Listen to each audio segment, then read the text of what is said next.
So I wanted to come here and talk to you guys about the data breach that's currently occurring in the federal government and to tell you where to really focus your attention, or at least a place to consider focusing your attention.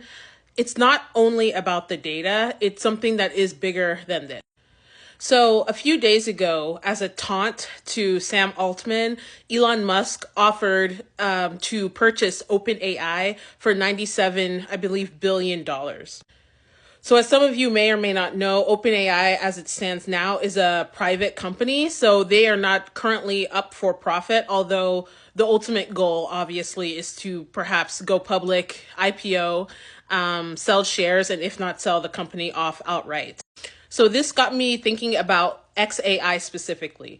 So what XAI has to do with what's currently going on in the federal government is that in order to compete with OpenAI or DeepSeek, for that matter, any of these AI machine learning companies, you need a very clean data set. So I work as a scientist. I've said this before. I'm a biochemist by training. I was also trained as a neuroscientist in my postdoc. But in the course of both of those jobs, I've had to work with large data sets, specifically analysis of proteins and protein structure, and in the neuroscience sense, looking specifically at different types of genes that could increase or decrease instances of Alzheimer's disease in mouse models. So I'll preface all this with saying that, yes, while I have experience with these large data sets, I am not a bioinformatician, but I've sat in on meetings with bioinformaticians, software engineers, and people that generally build these algorithms and machine learning prediction models to understand where the data I have fits into their analysis. So from my previous background, or my current job, frankly, I've gleaned some insights into how these algorithms work. So in order to make a very good predictive model or machine learning algorithm, you need very clean data. So the thing is, it's hard to find this type of like very nice and neat data because there's a lot of caveats with the data that you get. Even large companies like, let's say, an Amazon, they can, predict, let's say, the purchasing habits of a woman between the ages of 28 and 35. I fall within that age range, so that's why I picked it. However, that data is caveated because they can only collect the data of women that age that are specifically using Amazon and logged into their Amazon Prime accounts, right? Because presumably you put in your date of birth and everything when you register for your account. So that's just to say that a lot of even these large companies, the data that they're working with is already caveated because it's specific to the people that are even inclined to use the service. This goes for Spotify, this goes for Amazon, Target, Netflix, what have you. So where does the federal government come in? Well, we know that currently DOGE is accessing a lot of data of the American people, from the Department of Education to, USAID, Social Security, Medicaid, Medicare, et cetera, et cetera. Well, who in this world has the largest statistical data set that encompasses a large swath of the American population? You guessed it, the federal government. We already know that Elon Musk has this AI company that he's hoping to outcompete OpenAI with. What better way to train an algorithm than to use data sets that are provided by the federal government? The federal government has information on every legal citizen that has been born and registered in this country since at least, I would say, 1960, let's say modern day. So Social Security, date of birth, area code, your zip code, where you went to school from the Department of Education, the amount of student loans that you carry from the Department of Education, perhaps even your credit card debt, household size, household income, jobs, federal tax records. I could go on and on. So the danger here is, unlike a Amazon or a Spotify or whatever company that you can think of, which has the data of people that specifically give it to them through registering for that service, Elon Musk now has access to the data of everyone living in America that he could use to train his AI machine learning models.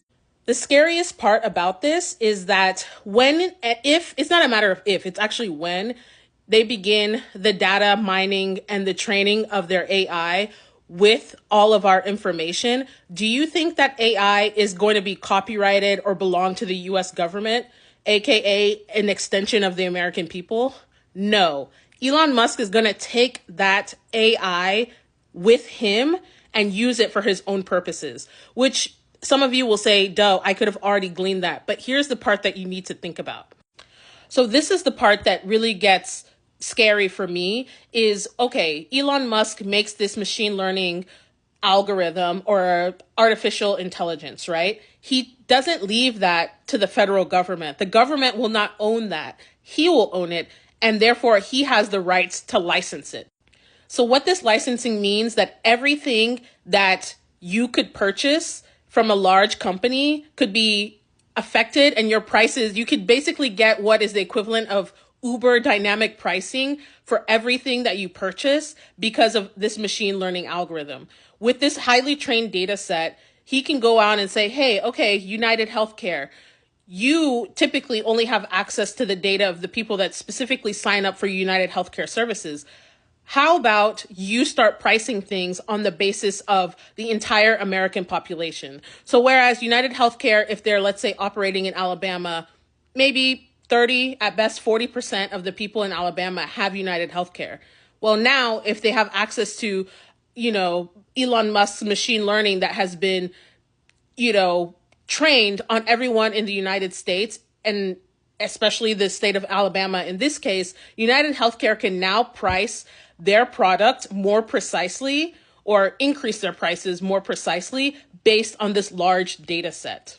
So while, the people in Congress are flailing around talking about just the access to the data, the data, that's not where it stops. That's just the beginning. What is going to be interesting to see from future is, where does this data end up? Whose hands does it end up in? Elon Musk, that's my bet. How is it used to train these large data sets? And how is it going to be weaponized against the American people? You've already seen this in terms of getting insurance, any type of insurance. They get very specific about, your family history and all that stuff. This is going to be that on steroids, on a level you can't believe. And there's not going to be any escape from it, because my bet is he will license this algorithm to other companies within the United States, perhaps even the world, to understand buying patterns and to price things accordingly.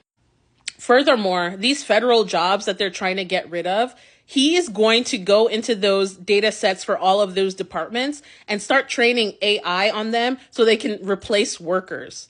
That is the ultimate plan in the federal government.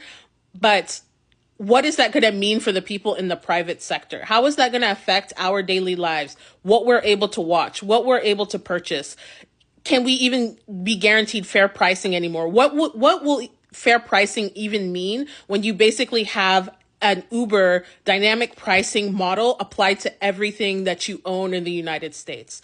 It's starting to sound a lot like you'll own nothing and you will be happy. Keep your eyes open and just consider things beyond, just a little bit beyond the surface of what you're being sold.